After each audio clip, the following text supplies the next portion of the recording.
ಈ ಕಾರ್ಯಕ್ರಮದ ಪ್ರಾಯೋಜಕರು ಗೀತಾಂಜಲಿ ಸಿಲ್ಕ್ಸ್ ಉಡುಪಿ.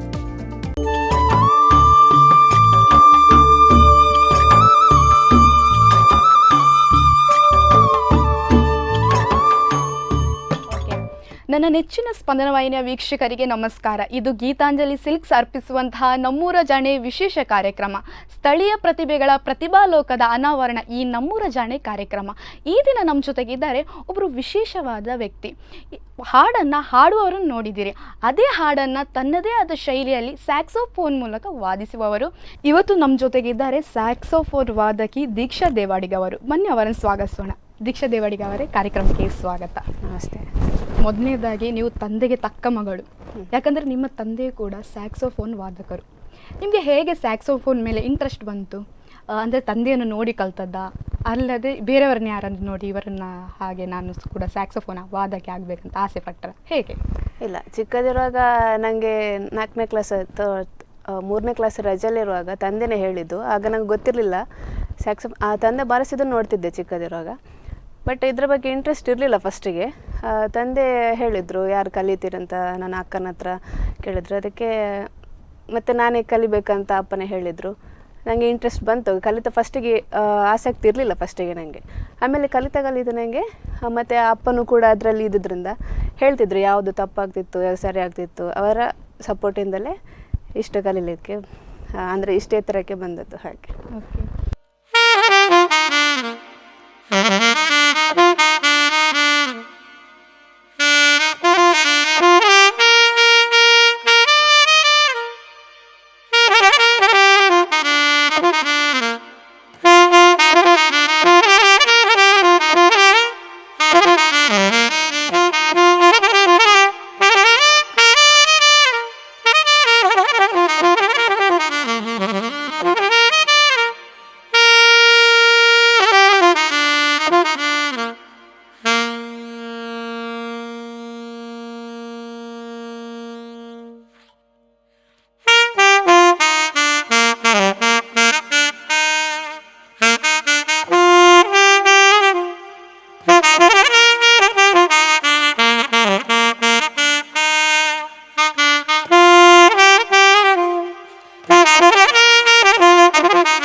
ಹಾಡನ್ನು ಎಲ್ಲರೂ ಹಾಡ್ತಾರೆ, ಅದು ಹೇಗೆ ಬೇಕಾದ್ರೂ ಹಾಡ್ಬೋದು. ಆದರೆ ಸ್ಯಾಕ್ಸೋಫೋನ್ ವಾದನ ಅಂದಾಗ ಒಟ್ಟಿಸಿ ನಾವು ಮಾಡ್ಲಿಕ್ಕೆ ಆಗೋದಿಲ್ಲ. ಹಾಗಾಗಿರುವಾಗ ನೀವು ಹೇಗೆ ಹಾಡನ್ನು ಕಲಿತು ಸ್ಯಾಕ್ಸೋಫೋನ್ ಕಲ್ತದ್ದ, ಅವರು ಸ್ಯಾಕ್ಸೋಫೋನಿಂದಲೇ ನೀವು ಹಾಡನ್ನು ಕಲ್ತ್ರಿ? ಈಗ ಒಂದು ಹಾಡು ಕಲಿಬೇಕಾದ್ರೆ ನಾವು ಒಂದು ಸಾಂಗನ್ನು ಒಂದು 4-5 ಸಲ ಕೇಳಬೇಕಾಗ್ತದೆ. ಅಂದರೆ ಕೆಲವರೀಗ ಪ್ಲೇ ಮಾಡ್ತಾರೆ ಹೇಗಂತ ಹೇಳಿದ್ರೆ, ಎಲ್ಲರಲ್ಲ, ಒಬ್ಬರು ನುಡಿಸಿದ್ದನ್ನು ಇನ್ನೊಬ್ಬರು ಅದೇ ರೀತಿ ನುಡಿಸ್ಕೊಂಡು ಬರ್ತಾರೆ. ಅದು ಮಾಡಿದಾಗ ಏನಾಗ್ತದೆ ಅಂತ ಹೇಳಿದ್ರೆ, ನಾ ಅದರಲ್ಲಿ ತಪ್ಪಿದ್ರೆ ಅದೇ ತಪ್ಪನ್ನು ನೋಡ್ಸ್ಕೊಂಡು ಹೋಗ್ತಾರೆ. ಆ ರೀತಿ ಮಾಡೋದು ತಪ್ಪು ನನ್ನ ಪ್ರಕಾರ.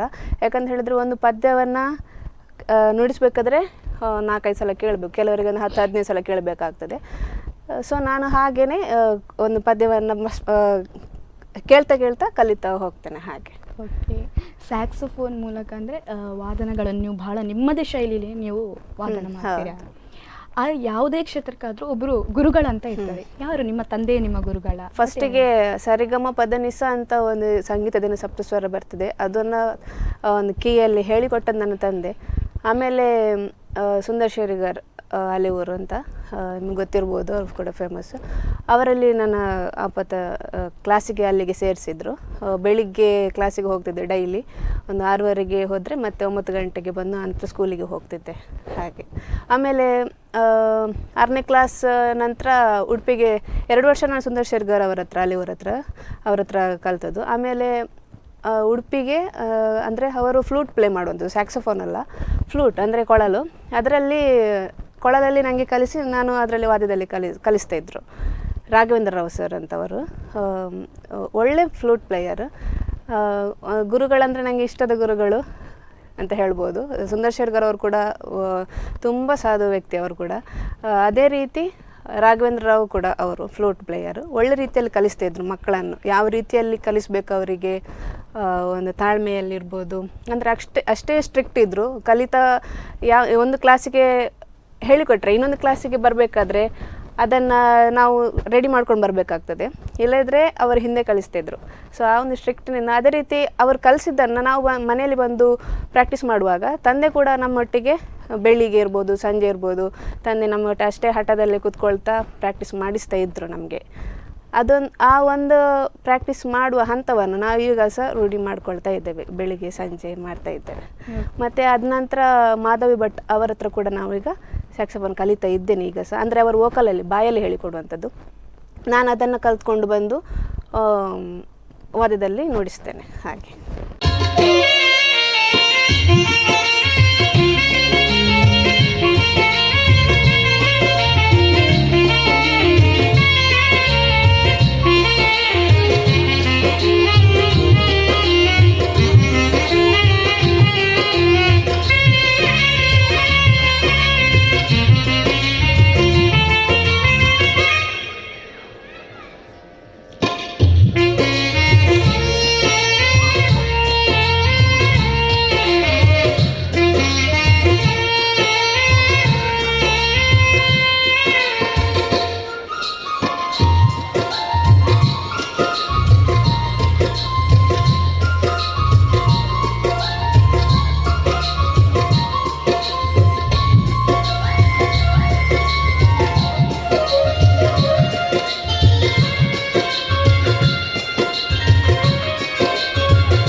ಓಕೆ, ನೀವು ಹೇಳಿದ್ರಿ ನಾನು 4ನೇ ಕ್ಲಾಸಲ್ಲಿ ಸ್ಯಾಕ್ಸೋಫೋನನ್ನು ವಾದನ ಮಾಡಲಿಕ್ಕೆ ಕಲ್ತಿದ್ದೇನಂತ.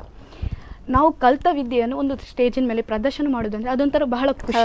ನೀವು ಮೊದಲು ಯಾವ ವೇದಿಕೆಯಲ್ಲಿ ಪ್ರದರ್ಶನ ಮಾಡ್ತೀರಾ? ಮೊದಲು 4ನೇ ಕ್ಲಾಸಲ್ಲಿ ಕಲ್ತದಾದರೆ 4ನೇ ಕ್ಲಾಸ್ ರಜೆಯಲ್ಲಿರುವಾಗಲೇ 5ನೇ ಕ್ಲಾಸ್ ಫಸ್ಟ್ ಇರಬೇಕು. ಆವಾಗ ಗುರುಗಳು ಸುಂದರ್ ಶೇರ್ಗರ್ ಅವರು ಹೇಳಿದರು, ನಾಡ್ದು ದೇವಾಡಿಗ ಸಂಘದಲ್ಲಿ ಪ್ರೋಗ್ರಾಮ್ ಉಂಟು, ಕೊಡ್ಬೋದಾ ಅಂತ. ಮತ್ತು ನಾ ಅಪ್ಪ ಮತ್ತು ಗುರುಗಳು ಮಾತಾಡುವಾಗ ಆಯ್ತು ಅಂತ ಹೇಳಿದರು. ಫಸ್ಟಿಗೆ ಹೆದರಿಕೆ ಇತ್ತು, ಎಲ್ಲಿ ಅಂದರೆ ಒಂದು ಸಾಂಗ್ ಆದ ನಂತರ ಎಲ್ಲಿ ನಿಲ್ಲಿಸಬೇಕು, ಮುಕ್ತಾಯ ಅಂತ ಇರ್ತದೆ, ಒಂದು ಆವರ್ತ ಅಂತ ಇರ್ತದೆ, ಅಲ್ಲಿ ಎಲ್ಲಿ ನಿಲ್ಲಿಸ್ಬೇಕಂತ ಗೊತ್ತಿರಲಿಲ್ಲ. ಆಗ ಅಪ್ಪನೆಲ್ಲ ಹೇಳಿಕೊಡ್ತಿದ್ರು, ಹೀಗೆ ನಿಲ್ಲಿಸಬೇಕು, ಹೀಗೆ ಅದಾದ ನಂತರ ತಗೊಳ್ಬೇಕು, ಎಲ್ಲಿ ತಗೊಳ್ಬೇಕು ಅಂತ. ಅದು ಫಸ್ಟಿಗೆ ನಾನು ಮಾಡಿದಂಥ ವೇದಿಕೆ ದೇವಾಡಿಗ ಸಂಘ ಅಂತ ನಮ್ಮದು ಇಲ್ಲಿ ಚಿಟ್ಪಡಿಯಲ್ಲಿ. ಅದು ನನ್ನ ಮೊದಲ ವೇದಿಕೆ. ಹಾಗೆ ನೋಡಿದ್ರಲ್ಲ ವೀಕ್ಷಕರೇ, ದೀಕ್ಷಾ ದೇವಾಡಿಗ ಅವರ ಬಗ್ಗೆ, ಇವರ ಬಗ್ಗೆ ಇನ್ನಷ್ಟು ತಿಳ್ಕೊಳ್ಳುವ ಕಾರ್ಯಕ್ರಮದಲ್ಲಿ ಒಂದು ಸಣ್ಣ ವಿರಾಮ. ಈ ಕಾರ್ಯಕ್ರಮದ ಪ್ರಾಯೋಜಕರು ಗೀತಾಂಜಲಿ ಸಿಲ್ಕ್ಸ್, ಉಡುಪಿ.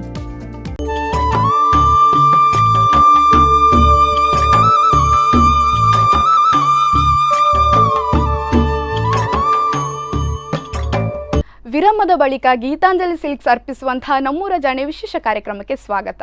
ನೀವು ಮೊದಲನೇ ಬಾರಿ ಸ್ಯಾಕ್ಸೋಫೋನಲ್ಲಿ ವಾದನದಲ್ಲಿ ಒಂದು ಹಾಡನ್ನು ನುಡಿಸ್ತೀರಾ, ಆ ಹಾಡು ಯಾವುದು? ಫಸ್ಟಿಗೆ ಕ್ಲಾಸಿಕಲ್ ಮಹಾಗಣಪತಿ ಅಂತ ಒಂದು ಆಟ ರಾಗದಲ್ಲಿ ನಾನು ಪ್ಲೇ ಮಾಡಿದ್ದು. ಫಸ್ಟಿಗೆ ಕ್ಲಾಸಿಕಲ್. ಭಕ್ತಿಗೀತೆ ಅಂತ ಹೇಳಲಿಕ್ಕೆ ಹೋದರೆ ತುಂಬ ಭಾಗ್ಯಲಕ್ಷ್ಮಿ ಬಾರಮ್ಮ ಫಸ್ಟ್ ಇದ್ದು ಪ್ಲೇ ಮಾಡಿದ್ದು. ಅಂದರೆ ಆವಾಗ ಚಿಕ್ಕದಿರುವಾಗ ಹೇಳಿಕೊಟ್ಟ ಪದ್ಯ ಎಲ್ಲ ನಾವು ಪ್ಲೇ ಮಾಡ್ತಿದ್ದು. ನಮಗೆ ಹೇಗೆ ಕಲಿಬೇಕಂತ ಗೊತ್ತಿರಲಿಲ್ಲ, ಒಂದು ಸ್ವರವನ್ನು ಹೇಗೆ ಹಿಡಿಬೇಕು ಆಗ ಗೊತ್ತಿರಲಿಲ್ಲ. ಆನಂತರ ಈಗ ನಾವೇ ಕೇಳ್ತಾ ಪ್ಲೇ ಮಾಡ್ತಾ ಹೋಗ್ತೇವೆ. ಹಾಗೆ ಈಗ ತುಂಬ ಪ್ಲೇ ಮಾಡಿದ್ದೇವೆ. ಸೊ ಯಾವುದೇ ಫಸ್ಟಿಗೆ ಅಂತ ಹೇಳಲಿಕ್ಕೆ ಆಗೋದಿಲ್ಲ. ಅಂದರೆ ಫಸ್ಟಿಗೆ ನಾನು ಪ್ಲೇ ಮಾಡಿದ್ದು ಕ್ಲಾಸಿಕಲಲ್ಲಿ ಮಹಾಗಣಪತಿ ಅಂತ ಹೇಳ್ಬೋದು.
ಈ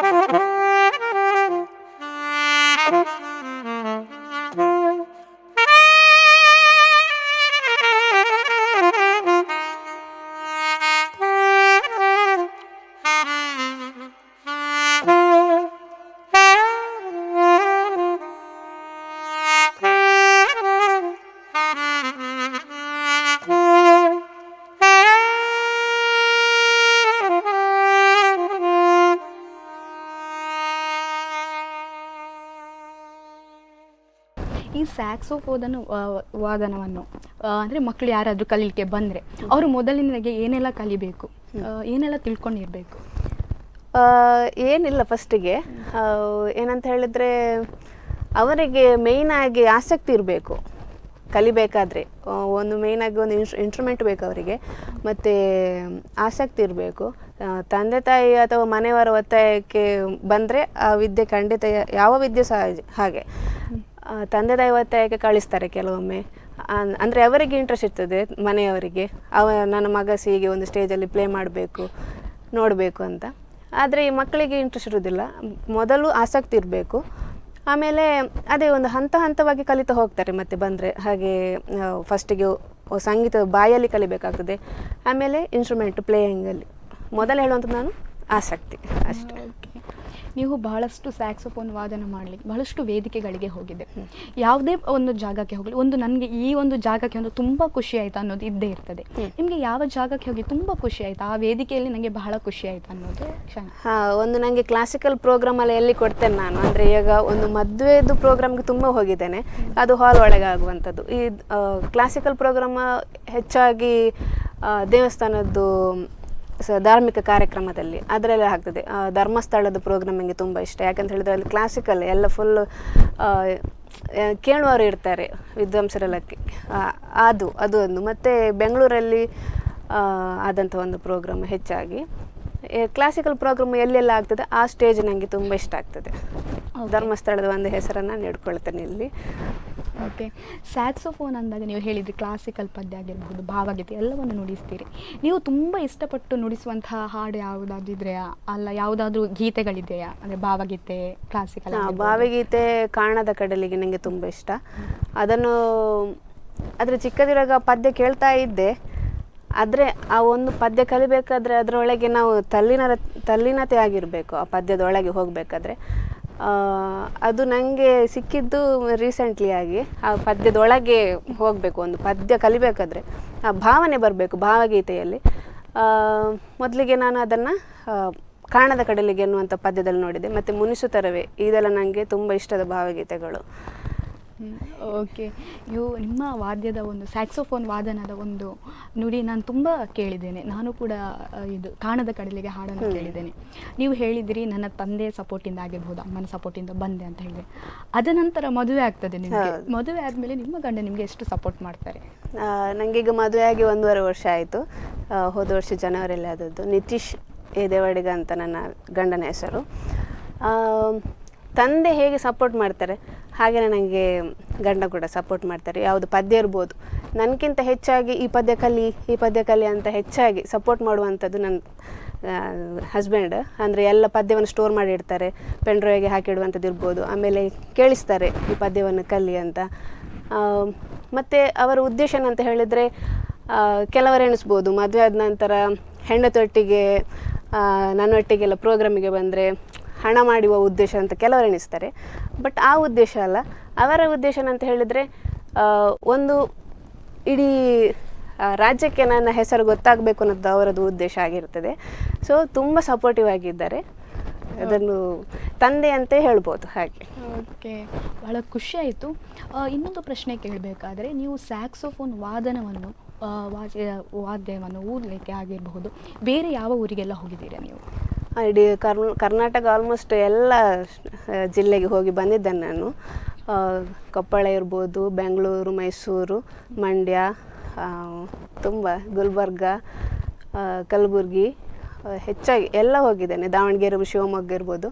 ಆಮೇಲೆ ನೆಕ್ಸ್ಟ್ ಬೇರೆ ಸ್ಟೇಟಿಗೆ ಹೋಗೋದಂತ ಹೇಳಿದ್ರೆ ಗೋವಾ, ಚೆನ್ನೈ, ತಮಿಳ್ನಾಡು ಆಚೆ, ಬಾಂಬೆ ಆಚೆಲ್ಲ ಹೋಗಿದ್ದೇನೆ. ಓಕೆ, ನೀವು ಸ್ಯಾಕ್ಸೋಫೋನ್ ನಿಮ್ಮ ತಂದೆಯಿಂದ ಕಲ್ತಿದ್ದೀರಿ, ನೀವು ಅದೇ ಸ್ಯಾಕ್ಸೋಫೋನ್ ವಾದನವನ್ನು ನೀವು ಬೇರೆ ಮಕ್ಕಳಿಗೆ ಯಾರಿಗಾದ್ರೂ ಕಲಿಸಿಕೊಡ್ತೀರಾ? ಹಾಂ, ನಾನು ಕ್ಲಾಸ್ ಕೊಡ್ತಾ ಇದ್ದೇನೆ. ಇಲ್ಲೇ ಮುಚ್ಚಲ್ಕೋಡು ಟೆಂಪಲ್ ಹತ್ತಿರ ಒಂದು ಸ್ಕೂಲ್ ಇದೆ, ಕುಕ್ಕಿಗಟ್ಟೆಯಲ್ಲಿ, ನಿಮ್ಗೆ ಗೊತ್ತಿರ್ಬೋದು. ಅಲ್ಲಿ ಮಕ್ಕಳು ಅಥವಾ ಕೆಲವೊಮ್ಮೆ ಕಾಲ್ ಮಾಡ್ತಾ ಬರ್ತಾರೆ, ಕೆಲವೊಮ್ಮೆ ಅಲ್ಲಿ ಶಬ್ದ ಆಗ್ತಿರ್ತದೆ ಕ್ಲಾಸ್ ಕೊಡುವಾಗ, ಅದನ್ನು ಕೆಲವರು ಕೇಳ್ತಾ ಬರ್ತಾರೆ ಕ್ಲಾಸ್ ಕೊಡ್ತೀರಾ ಅಂತ ಕೆಲವರು ಬರ್ತಾರೆ, ಮತ್ತು ಆನ್ಲೈನ್ ಕ್ಲಾಸ್ ಎಲ್ಲ ಕೊಡ್ತೀರಾ ಅಂತ ಕೇಳ್ಕೊಂಡು ಬರ್ತಾರೆ. ಸೊ ನಾನು ಕ್ಲಾಸ್ ಕೊಡ್ತಾ ಇದ್ದೇನೆ ಇವಾಗ. ನಿಮ್ಮ ಬಗ್ಗೆ ತಿಳ್ಕೊಂಡು ಬಹಳ ಖುಷಿ ಆಯಿತು. ಕೊನೆಯದಾಗಿ ಯಾರಿಗಾದ್ರೂ ಥ್ಯಾಂಕ್ಸ್ ಹೇಳಲಿಕ್ಕಿದ್ರೆ ಹೇಳ್ಬೋದು. ಸ್ಪೆಷಲ್ ಆಗಿ ನನ್ನ ತಂದೆಗೆ ಈ ಒಂದು ಮಟ್ಟಕ್ಕೆ ಏರಬೇಕಾದ್ರೆ ತಂದೆಯ ಕಾರಣ. ಅದೇ ರೀತಿ ಮದುವೆ ಆದ ನಂತರ ಕೂಡ ತಂದೆಯಂತೆಯೇ ನನಗೆ ಸಪೋರ್ಟ್ ಆಗಿರುವಂಥದ್ದು ನನ್ನ ಹಸ್ಬೆಂಡ್. ತಂದೆ ಮತ್ತು ನನ್ನ ಗಂಡನಿಗೆ ಇಬ್ಬರಿಗೂ ನಾನು ಮತ್ತು ನನ್ನ ರಿಲೇಟಿವ್ಸ್ ಮತ್ತು ಕಸಿನ್ಸ್ನವರು ತುಂಬ ಜನ ಇದ್ದಾರೆ ನನಗೆ ಸಪೋರ್ಟ್ ಮಾಡಲಿಕ್ಕೆ. ಸೊ ಅವರಿಗೆ ಎಲ್ರಿಗೂ ನಾನು ಥ್ಯಾಂಕ್ಸ್ ಹೇಳಲಿಕ್ಕೆ ಇಷ್ಟಪಡ್ತೀನಿ. ಓಕೆ ಮೇಡಮ್, ನಿಮ್ಮ ಜೊತೆ ಮಾತನಾಡಿ ನಮಗೂ ಕೂಡ ಖುಷಿ ಆಯಿತು. ನಿಮ್ಮ ಮುಂದಿನ ವಾದ್ಯದಂದರೆ ಸ್ಯಾಕ್ಸೋಫೋನ್ ವಾದನದ ಜೀವನ ಇನ್ನಷ್ಟು ಉಜ್ವಲವಾಗಲಿ ಅಂತ ವೀಕ್ಷಕರು ಹಾಗೂ ಸ್ಪಂದನ ವಾಹಿನಿಯಿಂದ ಆಶಿಸ್ತೇನೆ. ಕಾರ್ಯಕ್ರಮಕ್ಕೆ ಬಂದದ್ದಕ್ಕೆ ಧನ್ಯವಾದ. ನಿಮಗೂ ಕೂಡ ಈ ಅವಕಾಶ ಕೊಟ್ಟಕ್ಕಾಗಿ ಈ ಸ್ಪಂದನ ವಾಹಿನಿಯವರಿಗೆ ಕೂಡ ನಾನು ಕೃತಜ್ಞತೆಯನ್ನು ಸಲ್ಲಿಸ್ತೇನೆ. ಈ ಕಾರ್ಯಕ್ರಮದ ಪ್ರಾಯೋಜಕರು ಗೀತಾಂಜಲಿ ಸಿಲ್ಕ್ಸ್, ಉಡುಪಿ.